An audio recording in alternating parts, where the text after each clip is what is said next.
Hey everybody, welcome back to week 3 of our Cybersecurity Awareness Month video series. I'm Dawn Church, WorkSmart's events manager, and of course we have the fabulous Marissa Wayman too. Hello.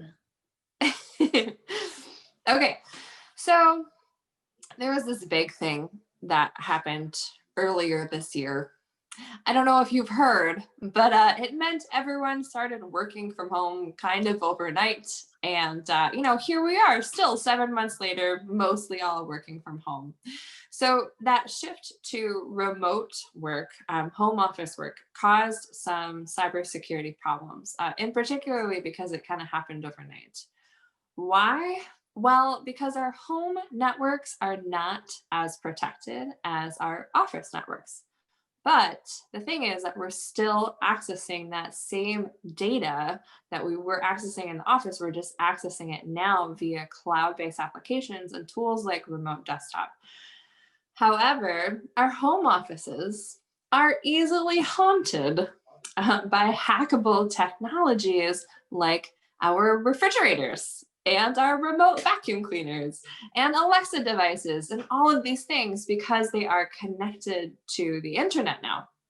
It's this fancy new thing called the Internet of Things, where everything that we have is connected to the internet. But unfortunately, all of this opens doors to more of the scariest cyber threats on the internet. So, what are some things, Marissa, that employees can do to protect their businesses from their haunted houses? We can easily start a knockoff physical security because it goes without saying that your home workspace should be just as secure as your work workspace, your office workspace. And an important lesson is laptops do get stolen. So if you're going to travel with one in your car, don't leave it in the car when you're not in the car. But more importantly, let's talk about your virtual protections. Consider your home Wi-Fi router the front door of your smart home. And like any front door, you should have the proper locks in case cyber criminals come and knocking. And cyber criminals do because they know that the default password is often left in place. Many people don't change that. So changing the default password on your home Wi-Fi router is a very easy step in protecting your corporate network as well. It's important to routinely change that password, as we tell you with any corporate device.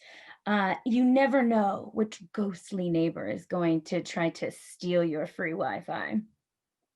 But it's also important to talk about, like Dawn, you said, that the Internet of Things, the internet connected devices like those remote robot vacuum cleaners or the smart thermostats or smart security systems. They definitely make your life easier, but they do open you up to more vulnerabilities. So with the same advice with your home Wi-Fi router, you should update the passwords away from those default ones. And here's a treat. Just go ahead and add password changes for all of your devices to your regular house cleaning to-do list. That way you just never forget about it, just like I never forget about dusting. Also, you want to further lock down those devices because they do come with a lot of services that you don't necessarily need. So for example, a lot of remote access comes turned on by default. If you don't need it, turn it off. And just like with other devices in your organization, this seems to be the trend for me today, is that the IoT or the Internet of Things, the device makers will issue security software updates to potentially fix any holes. So make sure you're running those to keep your device up to date so that you can keep your home network safe. Mhm. So those are really great treats for individuals. On the business admin side of things, there are some things that you can do too to protect yourself from your employees' home haunted offices, starting with the classic treats of cybersecurity, like protecting computers with antivirus and using VPNs and keeping your software up to date. All of those are really good things. Which brings me to one very important treat. It is also really important to limit the use of personal devices for work purposes, because you cannot control things like the installation of security patches, or that antivirus software is kept up to date on those personal devices. So, what else, Marissa? I feel like there's more. I know there's more, but what else can businesses More. do? There's always more. What else can businesses do to protect themselves from their employees' haunted home offices? Well, one thing that is the same no matter where you go is the internet can be dangerous. And so there's this one thing that can be easily addressed, but is often overlooked, and that's securing your DNS. Now, I know that's a really kind of techie thing, so let me take you through that. DNS is the foundation of the internet. When you go online, you do so through a domain name like worksmart.com. But your web browser actually needs an IP address to know where to take you. DNS is actually the translation from the domain name that you type to the IP address that your browser gets, where the browser takes, where it takes you, the destination. Anytime you click on a link or a URL, the first step is that DNS request, which is connecting to the IP address based on what your requested domain or what you typed in. That's the perfect place to enforce security. Oftentimes, the address that you're going to is infected or is associated with bad activity. If you go there, your access will be blocked. Mhm. Yeah, and there are millions of malicious domains with thousands of new ones created every day. So if there are known bad domains, wouldn't you just want to block them?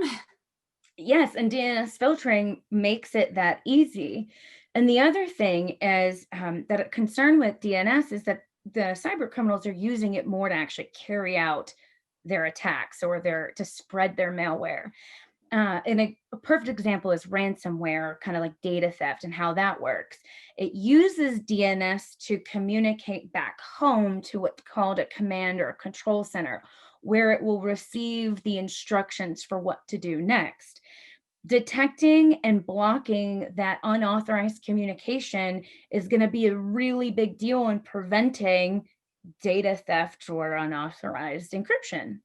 So that DNS security solution gives you a way to stop the attacks, whether it's a known malicious domain or if it's using DNS traffic to do things like data exfiltration. And they also say, the experts, that 1/3 of data breaches can be prevented with this type of DNS level security. And of course, I have one more piece. Because this tool is cloud-based, you're essentially taking that corporate level security and you're bringing it to the work from home environment. So no matter where you're searching the internet, you're protected. Yeah. Okay, so also really good stuff in there about how to protect yourself from the haunted house home offices of employees, which is a big deal right now, especially with us all working from home still for the most part. So we hope that this was helpful for you. And of course, we still have several days left in October, so there will be more to come. We'll see you tomorrow. See you then.